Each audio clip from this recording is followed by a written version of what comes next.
നമ്മുടെ ഫിഖിയിലെ മൂന്നാമത്തെ പാഠമാണ് അന്നജാസാത്തു വതത്ഹിറുഹ. ഈ ഒരു പാഠഭാഗത്തിൽ നമ്മൾ പഠിക്കുന്നത് 3 തരം നജസ്സുകളും ആ നജസ് ആയിക്കഴിഞ്ഞാൽ എങ്ങനെയാണ് അത് വൃത്തിയാക്കേണ്ടത് എന്നുള്ളതുമാണ് ഈ ഒരു പാഠഭാഗത്തിലൂടെ നമ്മൾ പഠിക്കാൻ വേണ്ടി പോകുന്നത്. നജസിൽ നിന്ന് ശുദ്ധിയാവൽ നിസ്കാരത്തിന്റെ നിബന്ധനയാണ്. നമ്മൾ കഴിഞ്ഞ 4ാം ക്ലാസ്സിലൊക്കെ ഈ നജസ്സുകളെ പറ്റി പഠിച്ചിട്ടുണ്ട്. നജസിൽ നിന്ന് ശുദ്ധിയാവേണ്ടത് എന്തൊക്കെയാണ്? നിസ്കാരത്തിൽ ശരീരവും വസ്ത്രവും സ്ഥലവും നജസിൽ നിന്ന് ശുദ്ധിയാകണം. നിസ്കാരം സഹിയാകണമെങ്കിൽ നജസിൽ നിന്ന് ശുദ്ധിയാവണം. അത് നിസ്കാരത്തിന്റെ നിബന്ധനയാണ്. നിസ്കാരം ശരിയാവുന്നതിന് തടസ്സമാകുന്ന മാലിന്യങ്ങൾക്കാണ് നജസ് എന്ന് പറയുന്നത്. എന്താണ് നജസ് എന്ന് പറയുന്നത്? നിസ്കാരം ശരിയാവുന്നതിന് തടസ്സമാകുന്ന മാലിന്യങ്ങൾക്കാണ് നജസ് എന്ന് പറയുന്നത്. നിസ്കാരം ശരിയാവുന്നതിന് തടസ്സമാകുന്ന മാലിന്യങ്ങൾ എന്തൊക്കെയാണ്? ഇപ്പൊ നമ്മൾ വുളുവിന്റെയും നിസ്കാരത്തിന്റെയും ഒക്കെ ഷർത്തുകൾ നമ്മൾ പഠിച്ചിട്ടുണ്ട് അല്ലെ. വുളു എടുക്കുമ്പോൾ നമ്മൾക്ക് കയ്യിൽ വെള്ളം ഒലിക്കുന്നതിന് തടയുന്ന തടസ്സങ്ങൾ ഉണ്ടാവരുത്, അതുപോലെ വെള്ളം ചേരുന്നതിന് തടയുന്ന തടസ്സങ്ങൾ ഉണ്ടാവരുത് എന്നൊക്കെ നമ്മൾ പഠിച്ചിട്ടുണ്ട്. അതൊക്കെ അതുപോലെ തന്നെ നിസ്കരിക്കുന്ന സ്ഥലത്തും ശരീരത്തും വസ്ത്രത്തിലും എന്തുണ്ടാവാൻ പാടില്ല? നജസ് ഉണ്ടാവാൻ പാടില്ല. അപ്പോൾ നിസ്കാരം ശരിയാവുന്നതിന് തടസ്സം നിൽക്കുന്ന മാലിന്യങ്ങൾക്കാണ് നജസ് എന്ന് പറയുന്നത്. ഇവിടെ ആ ഒരു ചോദ്യം നിർബന്ധമായും പരീക്ഷയ്ക്ക് ഉറപ്പാണ്. എന്താണ് നജസ് എന്ന് പറയുന്നത് എന്ന് ചോദിക്കും. അപ്പോൾ നജസുകൾ എത്ര വിധമുണ്ട്? 3 വിധം നജസുകളാണ് നമ്മൾക്ക് പഠിക്കാനായിട്ടുള്ളത്. മുഹഫഫ്, മുഅല്ലല്, മുതവസ്സിത്ത്. അപ്പൊ നമുക്ക് ഒന്നാമത്തെ നജസായ മുഹഫഫ് എന്താണ് എന്നുള്ളത് നമുക്ക് നോക്കാം. എന്താണ് മുഹഫഫ്? 2 വയസ്സ് പൂർത്തിയാകാത്ത, പാലല്ലാത്ത, മറ്റൊന്നും ഭക്ഷിക്കാത്ത ആൺകുട്ടിയുടെ മൂത്രമാണ് മുഹഫഫ് കൊണ്ട് ഉദ്ദേശിക്കുന്നത്. അതായത് ആ കുട്ടിക്ക് 2 വയസ്സ് പൂർത്തിയായിട്ടില്ല, ആൺകുട്ടിയായിരിക്കണം. 2 വയസ്സ് പൂർത്തിയാകാത്ത, പാലല്ലാതെ മറ്റൊന്നും ഭക്ഷിക്കാത്ത എന്ന് പറയുന്നത് കുട്ടിക്ക് 2 വയസ്സ് വരെയുള്ള ആ കുട്ടിക്ക് പാലല്ലാതെ മറ്റു ഭക്ഷണമൊന്നും നൽകാൻ പാടില്ല. ഇപ്പൊ 6 മാസം മുതൽ ചെറിയ കുട്ടികൾക്ക് നിങ്ങൾക്കറിയാം ഭക്ഷണം കൊടുത്തു തുടങ്ങുന്നുണ്ട് അല്ലെ. അപ്പോ അങ്ങനെയുള്ള ആൺകുട്ടിയുടെ മൂത്രമാണ് മുഹഫഫ്. 2 വയസ്സ് പൂർത്തിയാക്കാത്ത, പാലല്ലാത്ത, മറ്റൊന്നും ഭക്ഷിക്കാത്ത ആൺകുട്ടിയുടെ മൂത്രത്തിനാണ് മുഹഫഫ് പറയുന്നത്. മുഹഫഫ് കൊണ്ട് മലിനമായവ ശുദ്ധിയാക്കുന്ന രീതി എങ്ങനെയാണ്? അതായത് 2 വയസ്സ് പൂർത്തിയാക്കാത്ത, പാലല്ലാത്ത, മറ്റൊന്നും ഭക്ഷിക്കാത്ത ആൺകുട്ടിയുടെ മൂത്രം കൊണ്ട് മലിനമായാൽ അവിടെ ശുദ്ധിയാക്കുന്ന രീതി എങ്ങനെയാണ്? തടിയുണ്ടെങ്കിൽ നീക്കി മൂത്രത്തിനേക്കാൾ കൂടുതൽ വെള്ളം ആ ഭാഗത്തെല്ലാം കുടയുക, കഴുകേണ്ടതില്ല. തടിയുണ്ടെങ്കിൽ നീക്കി എന്ന് പറയുന്നത് എന്താണ്? മൂത്രത്തിന് തന്നെയാണ് തടി എന്ന് പറയുന്നത്. ആ ഒരു തടി നീക്കി മൂത്രത്തെക്കാൾ കൂടുതൽ വെള്ളം ആ ഭാഗത്തെല്ലാം കുടയുക. ആദ്യം നമ്മളിപ്പോ നിലത്താണ് കുട്ടി മൂത്രം ഒഴിച്ചതെങ്കിൽ ആ ഒരു തടി അവിടെ നിന്ന് ആദ്യം നീക്കം ചെയ്യുക. അതിനുശേഷം ആ മൂത്രത്തിനേക്കാൾ കൂടുതൽ വെള്ളം, അതിന്റെ ഇരട്ടി വെള്ളം അവിടെ ആ ഭാഗത്തെല്ലാം കുടയുക, കഴുകേണ്ടതില്ല. അതുപോലെ തന്നെ നിങ്ങളുടെ വസ്ത്രത്തിലാണെങ്കിൽ ആ വസ്ത്രത്തിന്റെ അവിടെയുള്ള മൂത്രത്തടി അവിടെ നിന്ന് നീക്കി പിന്നെ മൂത്രത്തേക്കാൾ കൂടുതൽ വെള്ളം ആ ഭാഗത്തെല്ലാം കുടയുക. അങ്ങനെയാണ് നമ്മൾ ആ ഒരു മുഹഫഫായ നജസ് നീക്കം ചെയ്യേണ്ടത്. മുഹഫഫ് എന്ന് പറഞ്ഞാൽ എന്താ? മുഹഫഫ് ആയ നജസ് ഏതാണ്? 2 വയസ്സ് പൂർത്തിയാക്കാത്ത, പാലല്ലാതെ, മറ്റൊന്നും ഭക്ഷിക്കാത്ത ആൺകുട്ടിയുടെ മാത്രമാണ് മുഹഫഫായ നജസ്. ആ മുഹഫഫ് കൊണ്ട് മലിനമായവ ശുദ്ധിയാക്കുന്ന രീതിയാണ് തടിയുണ്ടെങ്കിൽ നീക്കി മൂത്രത്തിനേക്കാൾ കൂടുതൽ വെള്ളം ആ ഭാഗത്തെല്ലാം കുടയുക, കഴുകേണ്ടത് ഇല്ല. ഈ 2ാമത്തെ നജസാണ് മുഹല്ലൽ. മുഹല്ലലായ നജസ് എന്താണ്? നായ, പന്നി എന്നിവയും ഇവയിൽ ഒന്ന് മറ്റൊരു ജീവിയോടുകൂടി ജനിച്ചവയും. നായ, പന്നി എന്നിവയും ഇവയിൽ ഒന്ന് മറ്റൊരു ജീവിയോടുകൂടി ജനിച്ചവയുമാണ് മുഹല്ലൽ. മുഹല്ലൽ കൊണ്ട് മലിനമായവ ശുദ്ധിയാക്കുന്ന രീതി എങ്ങനെയാണ്? 7 തവണ കഴുകണം. ഇപ്പൊ നായ, പന്നി എന്നിവ കൊണ്ട് അശുദ്ധിയായാൽ, ഇപ്പൊ നായയോ പന്നിയോ നമ്മുടെ എന്തെങ്കിലും സാധനം തൊട്ടു എന്നിരിക്കുക, അത് വന്നിട്ട് നമ്മുടെ ഒരു സാധനം തൊട്ട് കഴിഞ്ഞാൽ അതെങ്ങനെയാണ് ശുദ്ധിയാക്കേണ്ടത്? 7 തവണ കഴുകണം. ആ 7 തവണ കഴുകുന്നതിൽ തന്നെ എങ്ങനെയാണ് കഴുകേണ്ടത്? അതിലൊന്ന് ശുദ്ധമായ മണ്ണ് കലക്കിയ വെള്ളം കൊണ്ട് ആവണം. 7 തവണ കഴുകുന്നതിൽ 6 തവണ കഴുകുക. 7ാമത്തെ തവണയിൽ ഒരു തവണ എങ്ങനെയായിരിക്കണം? ശുദ്ധമായ മണ്ണ് കലക്കിയ വെള്ളം കൊണ്ടാവണം. ആ ശുദ്ധമായ മണ്ണ് തന്നെ എടുക്കണം. ആ മണ്ണ് നായൊന്നും തൊടാത്ത നല്ലൊരു സ്ഥലത്ത് നിന്ന് തന്നെ നിങ്ങൾ എടുക്കാൻ വേണ്ടി ശ്രദ്ധിക്കുക. നജസിന്റെ തടി ഉണ്ടെങ്കിൽ ആദ്യം അത് നീക്കണം. നജസിന്റെ തടി എന്ന് നമ്മൾ പറയുന്നത് എന്ത് നജസാണോ അവിടെ ആയിട്ടുള്ളത് ആ ഒരു നജസ് അവിടെ നിന്ന് നീക്കണം. നായ, പന്നി എന്നിവയിൽ നിന്നൊക്കെ എന്ത് നജസാണ്, ഇപ്പം മൂത്രമാണ് അതിൻ്റെ നജസ് അല്ലെ, അതിൻ്റെ മൂത്രമാണ് ആയിട്ടുണ്ടെങ്കിൽ അതിനാണ് തടി എന്ന് പറയുന്നത്. അത് ആദ്യം നീക്കം ചെയ്യണം. അതിനു വേണ്ടി പല തവണ കഴുകിയാലും ഒരു തവണയായാണ് പരിഗണിക്കുക.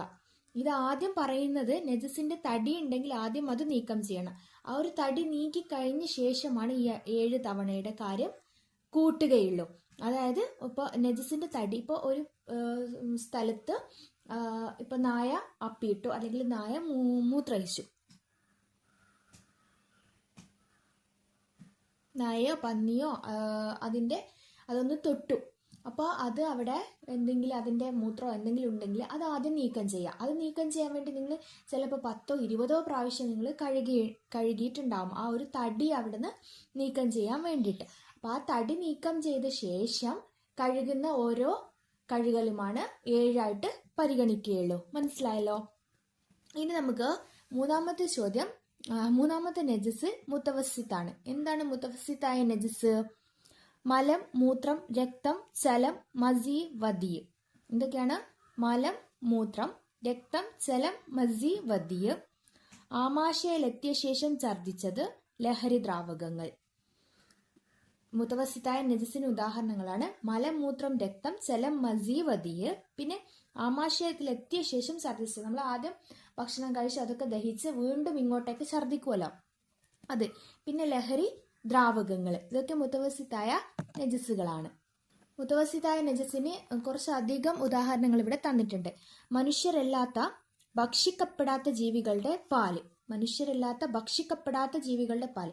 ഭക്ഷിക്കപ്പെടാത്ത ജീവികൾ ഇപ്പോൾ ആനയുടെ പാല്, അതുപോലെ പിന്നെ നമ്മൾ ഭക്ഷിക്കപ്പെടാത്ത ജീവികളുടെ പാൽ ഏതാണ്? ഭക്ഷിക്കപ്പെടുന്ന ജീവികളുടെ പാലുണ്ട്, അത് ഏതൊക്കെയാണ്? ഒട്ടകം, പശു, ഇതിൻ്റെയൊക്കെ പാല് നമുക്ക് ഭക്ഷിക്കപ്പെടുന്ന ജീവികളുടെ പാലാണ്. ഭക്ഷിക്കപ്പെടാത്ത ജീവികളുടെ പാല് നജസാണ്. പിന്നെയോ അയവിറക്കാൻ മൃഗം തികട്ടിയെടുത്തത്. അയവിറക്കാൻ മൃഗം തികട്ടിയെടുത്തതെന്ന് വെച്ചാൽ ആദ്യം അത് കഴിച്ചു, അതിനുശേഷം വീണ്ടും അത് ഇങ്ങോട്ടേക്ക് എടുത്തിട്ട് തികട്ടി വരുമല്ലോ നമുക്ക്, അതാണ് അയവിറക്കാൻ മൃഗം തികട്ടിയെടുത്തത് എന്ന് പറയുന്നത്. വീണ്ടും നമ്മൾ തികട്ടി വരിക എന്നൊക്കെ പറയില്ലേ, മനുഷ്യന് തന്നെ തികട്ടി വരില്ല, നമ്മൾ ഭക്ഷണം കഴിച്ച ശേഷം ഇങ്ങോട്ടേക്ക് വീണ്ടും തിരിച്ചു വരില്ലേ, അതുപോലെ മൃഗം ചെയ്ത ആ ഒരു നജസ്. പിന്നെ മനുഷ്യൻ, മത്സ്യം, ജറാദ് എന്നിവ അല്ലാത്ത ജീവികളുടെ ശവം. മനുഷ്യന്, മത്സ്യം, ജറാദ് എന്നിവ അല്ലാത്ത ജീവികളുടെ ശവവും നജസാണ്. ഇത് മൂന്നും നജസല്ല. തിന്നപ്പെടാത്ത ജീവിയിൽ നിന്ന് ജീവനുള്ളപ്പോൾ വേർപിരിഞ്ഞ രോമം, തൂവൽ തുടങ്ങിയവ. തിന്നപ്പെടാത്ത ജീവി എന്ന് പറഞ്ഞാൽ പൂച്ച, കാക്ക. അപ്പോൾ പൂച്ചയിൽ നിന്നൊക്കെ ജീവനുള്ളപ്പോൾ വന്ന രോമം ഉണ്ടല്ലോ, അത് നജസാണ്. അതുപോലെ കാക്കയിൽ നിന്ന് ജീവനുള്ളപ്പോൾ പിരിഞ്ഞ തൂവല് നജസാണ്. അപ്പോൾ തിന്നപ്പെടാത്ത ജീവിയിൽ നിന്ന് ജീവനുള്ളപ്പോൾ വേർപിരിഞ്ഞത്. അപ്പോൾ തിന്നപ്പെടുന്ന ജീവി ഏതാണ്? കോഴി ജീവനുള്ളപ്പോൾ വേർപിരിഞ്ഞ തൂവലൊന്നും എന്തല്ല, നജസല്ല എന്നാണ് പറയുന്നത്. അതായത് തിന്നപ്പെടാത്ത ജീവിയിൽ നിന്ന് ജീവനുള്ളപ്പോൾ വേർപിരിഞ്ഞത്. അപ്പോൾ തിന്നപ്പെടുന്ന ജീവിയിൽ നിന്ന് ജീവനുള്ളപ്പോൾ വേർപിരിഞ്ഞത് നജസല്ല, എന്നാൽ തിന്നപ്പെടുന്ന ജീവിയിൽ നിന്ന് ജീവനില്ലാത്തപ്പോൾ വേർപിരിഞ്ഞത് നജസാണ്.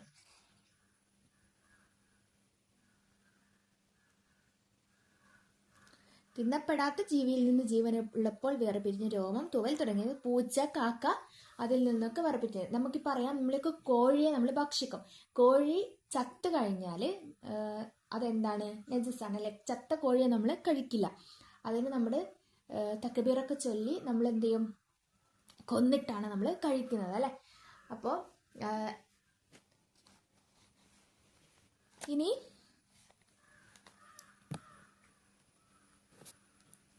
നമുക്ക് മുത്തവസ്സിത്ത് കൊണ്ട് മലിനമായവ ശുദ്ധിയാക്കുന്ന രീതി. മുത്തവസ്സിത്തായ നജസുകളാണ് ഇപ്പോൾ പറഞ്ഞത്. ഇനി മുത്തവസ്സിത്തായ നജസ് കൊണ്ട് ശുദ്ധിയാക്കുന്ന രീതി എന്തൊക്കെയാണെന്നുള്ളതാണ് ഇവിടെ നോക്കുന്നത്. ആദ്യം നജസിന്റെ തടി നീക്കുക. നമ്മൾ മുന്നേ എല്ലാത്തിലും പറഞ്ഞതുപോലെ തന്നെ നജസ് എന്താണ് അവിടെ നജസ്, ഇപ്പൊ രക്തമായിക്കോട്ടെ, ചലമായിക്കോട്ടെ, ഛർദ്ദിച്ചതായിക്കോട്ടെ, രക്തമാണെങ്കിൽ ആ രക്തം അവിടെ നിന്ന് നീക്കുക, പൂർണ്ണമായിട്ടും നീക്കുക. അതിന്റെ നിറം, മണം, രുചി എന്നിവ മുഴുവനായി നീങ്ങുന്നത് വരെ കഴുകണം. ഇപ്പൊ രക്തമാണെങ്കിൽ അല്ലെങ്കിൽ ഛർദ്ദിയാണെങ്കിൽ ഛർദ്ദിക്കൊക്കെ ഒരു നിറം, പിന്നെ ഒരു മണം, രുചിയൊക്കെ ഉണ്ടാവില്ല. രുചി നമ്മൾ തൊട്ട് നോക്കുന്നതല്ല, നമുക്കതൊരു സ്മെല്ലിലൂടെ നമുക്കൊരു രുചി, ഒരു പുളിപ്പ് രുചിയൊക്കെ ഉണ്ടാവില്ല. അതൊക്കെ നീങ്ങുന്നത് വരെ നമ്മൾ കഴുകണം. പരമാവധി ശ്രമിച്ചിട്ടും നിറം, മണം എന്നിവയിൽ ഒന്ന് നീങ്ങുന്നില്ലെങ്കിൽ വിരോധമില്ല. പരമാവധി ശ്രമിച്ചിട്ടും നിറമോ മണമോ നീങ്ങിയിട്ടില്ലെങ്കിൽ വിരോധമില്ല. നമ്മൾ കഴുകി കഴുകി കഴുകി കഴുകി നമ്മുടെ പരമാവധി നമ്മൾ കഴുകി സോപ്പ് ഉപയോഗിച്ചും മറ്റുള്ള സുഗന്ധങ്ങൾ ഉപയോഗിച്ചും ഒക്കെ കഴുകിയിട്ടും അതിൻ്റെ നിറമോ മണമോ നീങ്ങുന്നില്ല എന്ന് വെച്ചാൽ അത് വിരോധമില്ല. പക്ഷേ രുചി മാത്രമായിട്ടോ അല്ലെങ്കിൽ നിറവും മണവും ഒന്നിച്ചോ പോകുന്നില്ലെങ്കിൽ ശുദ്ധിയാകുന്നതല്ല. ഇപ്പം പരമാവധി ശ്രമിച്ചിട്ട് ഒന്നുകിൽ നിറം പോകുന്നില്ല അല്ലെങ്കിൽ മണം പോകുന്നില്ല, ഇവയിൽ ഒന്ന് നീങ്ങുന്നില്ലെങ്കിൽ വിരോധമില്ല. പക്ഷെയോ രുചി മാത്രമായിട്ടോ അല്ലെങ്കിൽ നിറവും മണവും ഒന്നിച്ചോ പോകുന്നില്ലെങ്കിൽ ശുദ്ധിയാകുന്നതല്ല. മനസ്സിലായോ? നിറം ഒന്നിക്ക് നിറം ബാക്കിയായി അല്ലെങ്കിൽ മണം ബാക്കിയായി, അത് പ്രശ്നമില്ല, അത് നീങ്ങുന്നില്ലെങ്കിൽ പ്രശ്നമില്ല. പക്ഷെങ്കിലോ ഈ നിറവും മണവും ഒന്നിച്ച് ബാക്കിയായി അല്ലെങ്കിൽ മറ്റൊരു സാഹചര്യത്തിൽ രുചി മാത്രമായിട്ട് ബാക്കിയായി, അങ്ങനെ ആവുമ്പോൾ എന്താവില്ല, ആ ഒരു നജസ് ശുദ്ധിയാകുന്നതല്ല. മുറിച്ച് കളയലല്ലാതെ വഴിയില്ലെങ്കിൽ പൊറുക്കപ്പെടുന്നതാണ്. ഇപ്പൊ നമ്മുടെ പുതിയ വസ്ത്രമൊക്കെ ഉണ്ടാവുമല്ലോ, അപ്പൊ നമ്മൾ പുതിയ വസ്ത്രത്തിലൊക്കെ ഛർദ്ദിച്ചു, അപ്പൊ അത് കഴുകി കഴുകി കഴുകി ഒരു തരത്തിലും നിങ്ങൾക്ക് രുചിയും മണവും നിറവും ഒന്നും പോകുന്നില്ല. അതിന് ആ ഒരു ഭാഗം മുറിച്ച് കളഞ്ഞാൽ മാത്രമേ ഇനി അതിനൊരു വഴിയുള്ളൂ എന്നാണെങ്കിൽ അത് പൊറുക്കപ്പെടുമെന്നാണ് പറയുന്നത്. അപ്പൊ നമ്മൾ 3 നജസ്സുകൾ പഠിച്ചു: മുഹഫഫ്, മുഹല്ലല്, മുതവസ്സിത്ത്. അതിന്റെ നജസ് നീക്കം ചെയ്യുന്ന വിധവും നമ്മളിപ്പോ പഠിച്ചു. ഇനിയോ പ്രത്യേകം ശ്രദ്ധിക്കേണ്ട കാര്യങ്ങൾ, ഇത് പ്രത്യേകം ശ്രദ്ധിക്കേണ്ട കാര്യങ്ങളാണ്. നജസായ വസ്തു അത് ഏതും ആയിക്കോട്ടെ 2 കുല്ലത്തിനേക്കാൾ ഏകദേശം 200 ലിറ്റർ കുറഞ്ഞ വെള്ളത്തിലിട്ട് കഴുകരുത്. വെള്ളം അതിന്മേൽ ഒഴിച്ച് കഴുകണം. ഇപ്പൊ നിങ്ങളുടെ നജസായ വസ്തു നമ്മൾ എന്ത് ചെയ്ത്, ഒരു ബക്കറ്റ് വെള്ളം നിങ്ങൾ എടുത്തു. ആ ബക്കറ്റ് വെള്ളത്തിൽ ഇപ്പോൾ ഒരു 100 കുല്ലത്ത് വെള്ളം, 100 ലിറ്റർ വെള്ളം മാത്രമേ നിങ്ങൾക്ക് ആ ഒരു ബക്കറ്റിലുള്ളൂ എന്ന് കരുതുക. ആ 100 ലിറ്റർ വെള്ളത്തിലേക്ക് ഈ ഒരു നജസായ തുണി അല്ലെങ്കിൽ നജസായ വസ്തു കൊണ്ടുപോയിട്ട് ആ ബക്കറ്റിലേക്ക് ഇട്ട് മൂടാൻ പാടില്ല, അങ്ങോട്ട് ഇടാൻ പാടില്ല. നമ്മൾ കൊണ്ടുപോയി ഇടുമല്ലോ, അങ്ങനെ ഇടാൻ പാടില്ല. അതെന്ത് കാരണം? അവിടെ 200 കുല്ലത്ത് വെള്ളത്തിനേക്കാൾ കുറവാണ്. അങ്ങനെ കുറവുള്ള വെള്ളത്തിൽ നമ്മൾ എന്ത് ചെയ്യണം, വെള്ളം അതിന്മേൽ ഒഴിച്ചിട്ട് കഴുകണം. ഇപ്പം നമ്മൾ കയ്യിൽ പിടിച്ചിട്ട് വെള്ളം അതിന്മേൽ കോരി കോരി ഒഴിച്ചു കൊടുക്കുകയാണ് വേണ്ടത്. അതല്ല നിങ്ങൾ തോടിലോ പുഴയിലോ അല്ലെങ്കിൽ മറ്റെവിടെയെങ്കിലും 200 കുല്ലത്തിൽ വെള്ളമൊക്കെ കൂടുതലുള്ള സ്ഥലത്താണെങ്കിൽ നമുക്ക് ഇട്ട് കഴുകാൻ വേണ്ടി സാധിക്കും. അതൊക്കെ വൃത്തിയാകുന്നതാണ്. ഇപ്പോൾ നമ്മളിപ്പോൾ ഒരു ബക്കറ്റിൽ വെള്ളമൊക്കെ 200 കുല്ലത്തിൽ കൂടുതൽ ഉണ്ടാവാൻ സാധ്യതയില്ല. അപ്പോൾ അതെങ്ങനെയാണ് കഴുകേണ്ടത്? അതിന്മേൽ വെള്ളം ഒഴിച്ചിട്ട് കഴുകണം. രണ്ടാമത്തേതോ, മൂത്രം പോലുള്ള നജസ് ഒരു സ്ഥലത്തോ മറ്റോ വറ്റിപ്പോയിട്ടുണ്ടെങ്കിൽ അവിടെ മൊത്തം വെള്ളം ഒഴിച്ചാൽ മതി. അപ്പോൾ മൂത്രം പോലുള്ള നജസ് നമ്മൾ കുട്ടികളൊക്കെ ഒഴിച്ചു കഴിഞ്ഞാൽ അവിടെ നിങ്ങളത് വറ്റിപ്പോയി, അവിടെ മൂത്രത്തിൻ്റെ അംശമേ കാണുന്നില്ല. അപ്പോൾ അവിടെ വറ്റിപ്പോയിട്ടുണ്ടെങ്കിൽ അവിടെ എന്ത് ചെയ്താൽ മതി, മൊത്തം വെള്ളം ഒഴിച്ചാൽ മതി, എന്നിട്ട് വൃത്തിയാക്കിയാൽ മതി. വറ്റിയിട്ടില്ലെങ്കിൽ അത് നീക്കം ചെയ്ത് വെള്ളം ഒഴിക്കുക. ഇപ്പം നമ്മളിപ്പോൾ ഒരു കുട്ടി മൂത്രം ഒഴിച്ചു, നിങ്ങളത് കണ്ടു, അപ്പം എന്ത് ചെയ്യാം, പിന്നെ ആ ഒരു മൂത്രം നജസ് പിന്നെ പൂർണ്ണമായിട്ട് അവിടെ നിന്ന് തുടച്ചെടുത്ത് അതിനുശേഷം വെള്ളം ഒഴിക്കുക. അതല്ല, കുട്ടി മൂത്രം ഒഴിച്ചിട്ട് നിങ്ങൾ കുറേ സമയം കഴിഞ്ഞിട്ടാണ് കാണുന്നത്, അപ്പം എന്ത് ചെയ്യുക, അത് വറ്റിപ്പോയി. ആ വറ്റിപ്പോയിടത്തേക്ക് നമ്മൾക്ക് അത് നജസ് തുടച്ചെടുക്കാൻ വേണ്ടിയിട്ടുള്ള നജസ് അവിടെ നമ്മൾക്ക് കാണില്ല അല്ലേ, അപ്പോൾ അവിടെ വെള്ളം ഒഴിച്ചാൽ മാത്രം മതി.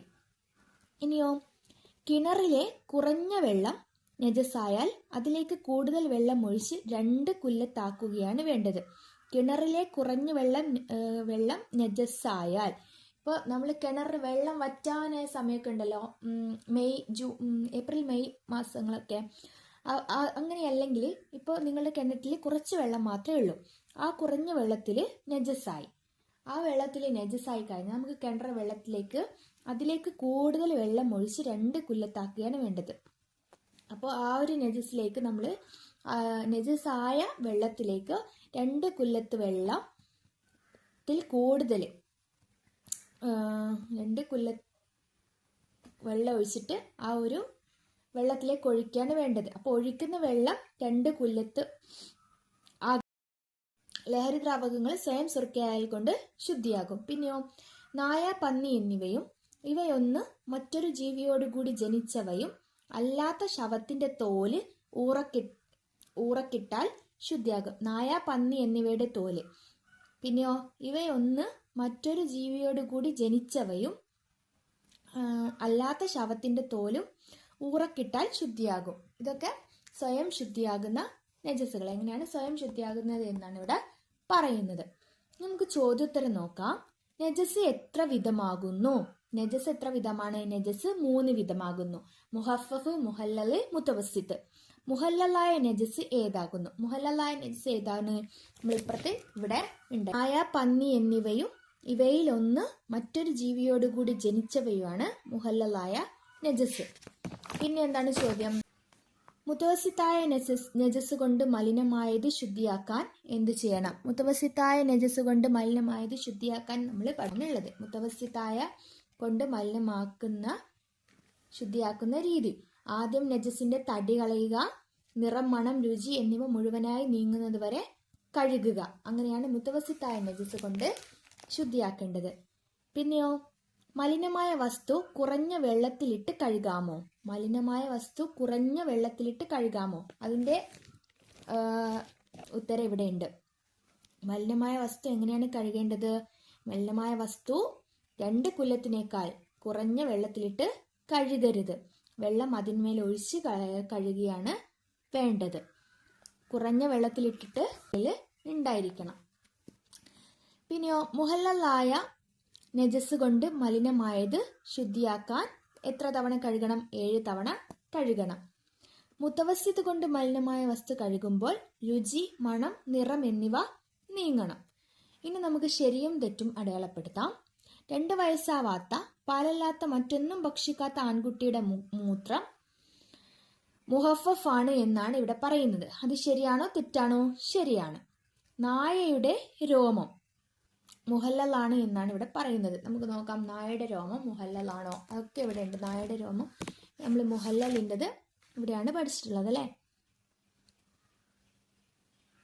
മുഹല്ലലായ നജസ്. നായ, പന്നി എന്നിവയും ഒന്ന് മറ്റൊരു ജീവി ജനിച്ചവയും മുഹല്ലലായ നജസാണ്. ഇവിടെ വസ്തു 2 വയസ്സാവാത്ത പാലല്ലാതെ മറ്റൊന്നും ഭക്ഷിക്കാത്ത ആൺകുട്ടിയുടെ മൂത്രം തരം മുഹഫഫ് എന്നാണ് കൊടുത്തിട്ടുള്ളത്. അത് ശരിയാണ്. പിന്നെ നായയുടെ രോമം മുഹല്ലൽ എന്നാണ് കൊടുത്തിട്ടുള്ളത്. അത് ശരിയാണ്. ലഹരി ദ്രാവകങ്ങൾ മുത്തവസ്സിത്താണ്. ശരിയാണ്. ചത്തക്കോഴിയുടെ തോല് മുഹല്ലലാണ് ഇവിടെ കൊടുത്തിട്ടുള്ളത്. അത് തെറ്റാണ്. ചത്തക്കോഴിയുടെ തോല് മുഹല്ലലല്ല. ഇവിടെ നായയുടെ രോമം മുഹല്ലലിലാണ് വരിക. കാരണം നായ, പന്നി എന്നിവയിലുള്ള അതിൻ്റെ എന്ത് കാര്യമായാലും അത് മുഹല്ലലിലാണ് വരുന്നത്. നായയും പന്നിയിൽ നിന്നും ഉണ്ടായ എന്ത് കാര്യവും മുഹല്ലലാണ്.